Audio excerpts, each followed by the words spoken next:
کیا آپ نے کبھی سوچا ہے ایک ایسی قوم کے بارے میں جو پہاڑوں کو تراش کر محلات بنایا کرتی تھی، جو کہتی تھی اس دنیا میں ہم سے زیادہ طاقتور کوئی نہیں؟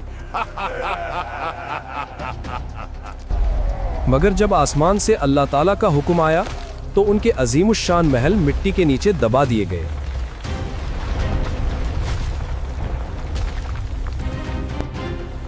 حضرت نوح علیہ السلام کی قوم کے بعد ایک اور قوم پیدا ہوئی، قوم عاد۔ یہ لوگ یمن اور عمان کے درمیان ایک علاقے احقاف میں رہتے تھے۔ ان کے شہر کا نام تھا ارام، جس کو ذات العماد بھی کہتے ہیں، یعنی بہت بڑے ستونوں والا شہر جو آسمان سے باتیں کرتا تھا۔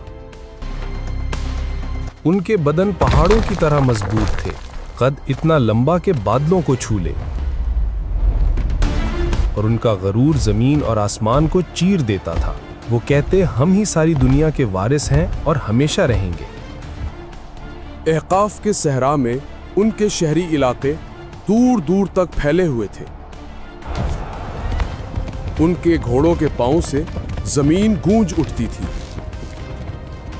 رات کو ان کے چراغوں کی روشنی دور تک چمکتی، ایسا لگتا تھا جیسے ان کا شہر زمین پر کوئی روشن ستارہ ہو۔ وہ اپنی محفلوں اور بیٹھکوں میں اکثر ایک ہی بات کہتے تھے، ہم جیسے طاقتور لوگ دوبارہ کبھی پیدا نہیں ہوں گے۔ ان کے بچے بھی چھوٹی عمر میں ہی بڑے بڑے پتھر اٹھا کر اپنی شکتی دکھاتے تھے، اور ان کے والدین یہ بات بڑے فخر سے کہتے ہیں، ہمارے بچے بھی پہاڑوں کو جھکانے والے ہیں۔ قوم عاد کا ایک اور عجیب عقیدہ تھا۔ وہ سمجھتے تھے کہ ہوا ان کی غلام ہے۔ ان کے نوجوان وادی کے درمیان کھڑے ہو کر اپنے دونوں بازوؤں کو پھیلاتے اور خود سے کہتے، دیکھو، ہوا ہمارے جسم کی اطاعت کرتی ہے۔ بزرگ لوگ اپنی محفل میں فخر سے کہتے تھے، ہمارے باپ دادا ہوا کا رخ بدل دیتے تھے، تو ہمیں کون روک سکتا ہے؟ وہ لوگ جب طوفان کو دور سے آتا دیکھتے تو ہنس کر کہتے، ہوا ہمارے ساتھ ہے، یہ ہم پر نہیں ہمارے دشمنوں پر پڑے گی۔ لیکن انہیں کیا معلوم تھا کہ آنے والی ہوا ان کی سب سے بڑی دشمن بن کر آ رہی ہے۔ قوم عاد کے لوگ صرف لمبے ہی نہیں تھے، بلکہ ان کی جسمانی بناوٹ عام آدمی سے کئی گنا بڑی تھی۔ دریا کے کنارے ان کے قدموں کے نشان آج بھی پہاڑوں کے درمیان موجود ہیں، جنہیں دیکھ کر لوگ حیران رہ جاتے ہیں۔ ان کے گھروں کے دروازے اتنے اونچے ہوا کرتے تھے کہ ایک دراز قد اونٹ اور اس پر سوار آدمی آسانی سے سیدھا اندر جا سکتے تھے، اور ان کے برتن پتھروں کے بنے اتنے بڑے کہ ایک پلیٹ میں پورا خاندان کھانا کھا لے۔ وقت گزرتا گیا اور ان کا غرور و تکبر اور بڑھتا گیا۔ پھر اللہ تعالیٰ نے اپنا نبی بھیجا، حضرت ہود علیہ السلام، جو کہنے لگے، صرف اللہ کی عبادت کرو جس کے سوا اور کوئی معبود نہیں۔ کیا تم یہ چاہتے ہو کہ ہم اپنے باپ دادا کا دین چھوڑ دیں؟ ہم طاقتور ہیں اور ہمیں کوئی چھو بھی نہیں سکتا۔ میں تمہیں اس عذاب سے ڈرا رہا ہوں جو اتنا بھیانک ہوگا کہ تم سوچ بھی نہیں سکتے۔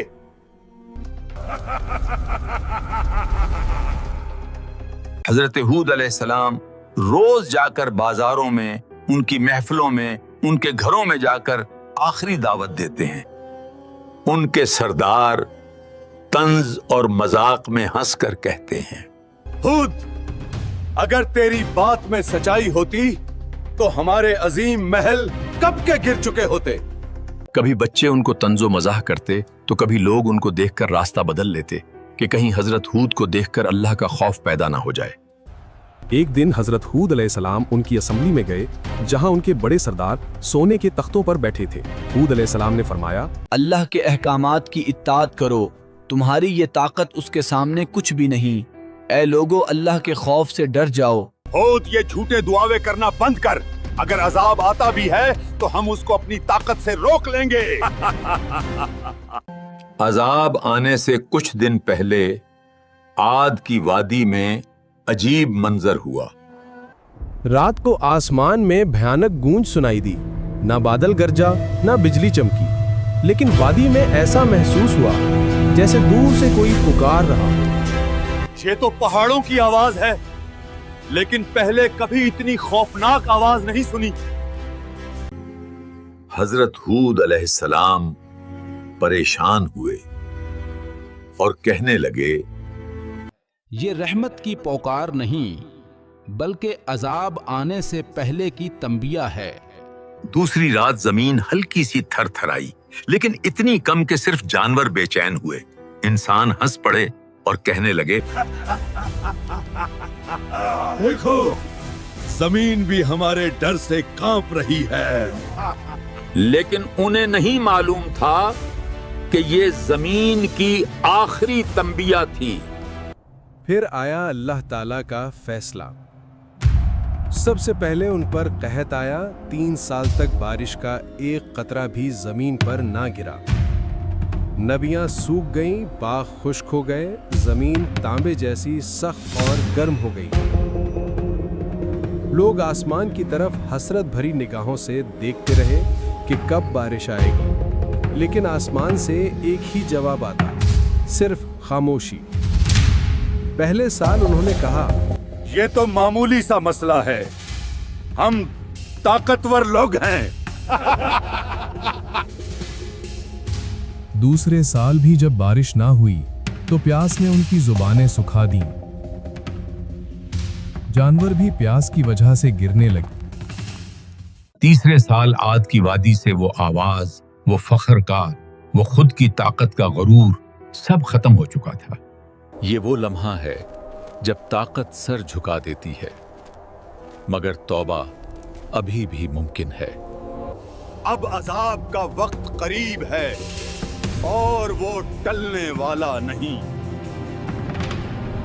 फिर एक दिन आसमान में 3 बादल नजर आए, एक लाल, एक सफेद और एक स्याह।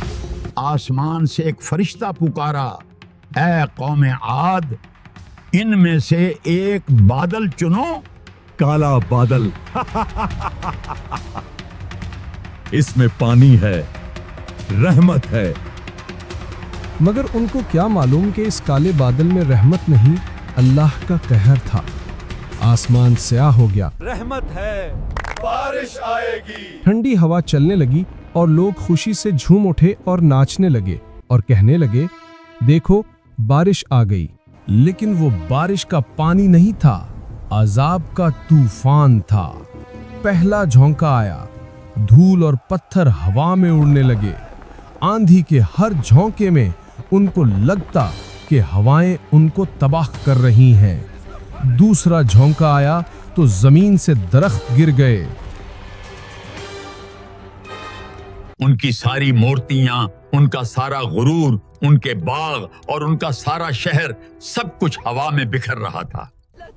रात को माएं अपने बच्चों को आगोश में छुपा लेती, मगर आंधी का शोर उनकी चीखों से ज्यादा तेज होता। तीसरा झोंका आया तो खुद को ताकतवर कहने वाले लोग धूल मट्टी की तरह हवा में उड़ने लगे। उनके बड़े बड़े महल जो आसमान से बातें करते थे, जमीन बूस हो गए। 7 रात तक मुसलसल ये तूफान और तेज हवाएं चलती रहीं। उनकी शानो शौकत, उनका घमंड, उनके बड़े बड़े महल और उनकी तमाम जमीन मट्टी में मिल चुका था। 8 दिन बाद जब हवा रुकी तो हर तरफ सुनाटा था और मिट्टी में मिलिया मेट हुआ एक अजीम शान शहर जो कभी दुनिया पर राज करता था। सब लोग मारे गए सिवाय उन चंद लोगों के जिन्होंने हजरत हूद अलैहिस्सलाम की पैरवी की और अल्लाह की वहदानियत का इकरार किया। तकब्बुर का अंजाम हमेशा तबाही होता है और ये अल्लाह ताला की नाराजगी का सबब बनता है।